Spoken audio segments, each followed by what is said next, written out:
নমস্কাৰ সকলোকে স্বাগতম জনাইছোঁ মোৰ ইউটিউব চেনেললৈ। আপোনালোকে জানেনে জাতিংগাত চৰাই আত্মহত্যা কৰে বুলি?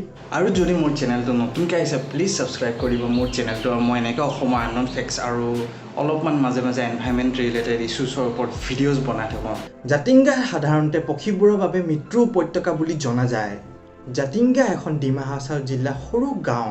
ইয়াৰ চাৰিওফালে থকা পৰ্বত আৰু প্ৰাকৃতিক সৌন্দৰ্যৰ বাবে ই এখন বিখ্যাত ঠাই। জাতিংগা এখন গাঁও, এক উপত্যকা, এক ৰহস্যময় ঠাই।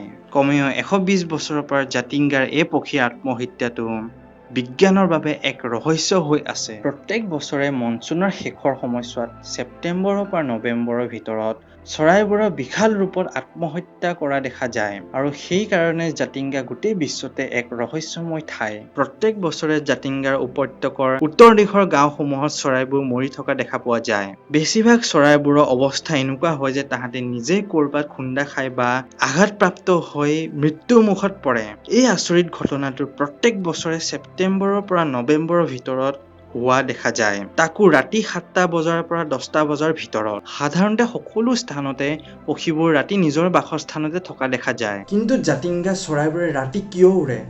এই প্ৰশ্নটোৰ সঠিককৈ উত্তৰ কাৰো ওচৰতে নাই। কৃষ্ণপক্ষৰ অমাৱস্যাৰ ৰাতিত এই চৰাই আত্মহত্যাটো বেছিকৈ কৰা দেখা যায়। জাতিংগাৰ 40টাতকৈ বেছি প্ৰজাতিৰ পক্ষীৰ মৃত্যু হোৱাটো দেখা যায়। কেৱল প্ৰৱাসী পক্ষীবোৰেই নহয়, স্থানীয় পক্ষীবোৰেও জাতিংগাত একেটা কামেই কৰে। কেতিয়াবা এনেকুৱা লাগে যে এই চৰাইবোৰ নিজৰ আত্মহত্যা কৰিবলৈ জাতিংগালৈ আহে।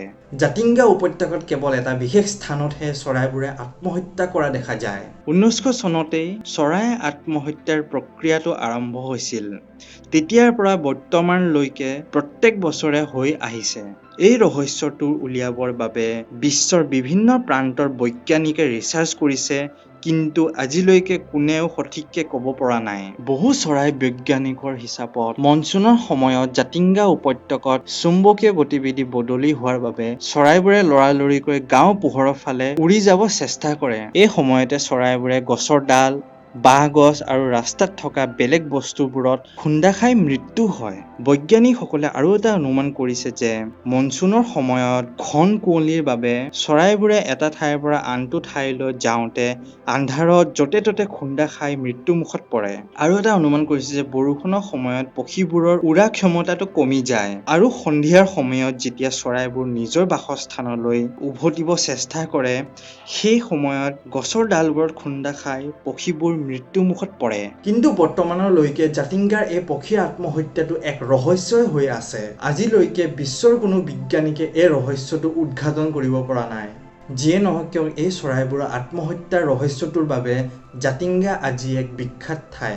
মনচুনৰ সময়ছোৱাত জাতিংগাত বিভিন্ন প্ৰান্তৰ দেশী বিদেশী পৰ্যটকৰ আগমন হোৱা দেখা যায়। তো আজিৰ ভিডিঅ'টো ইমানতে সামৰণি মাৰিলোঁ। যদি এই ভিডিঅ'টো সঁচাকৈ ভাল পাইছে প্লিজ শ্বেয়াৰ কৰিব আপোনাৰ ফ্ৰেণ্ডছ ফেমিলিৰ মাজত। তো till then bye bye, see you soon, stay safe and keep smiling.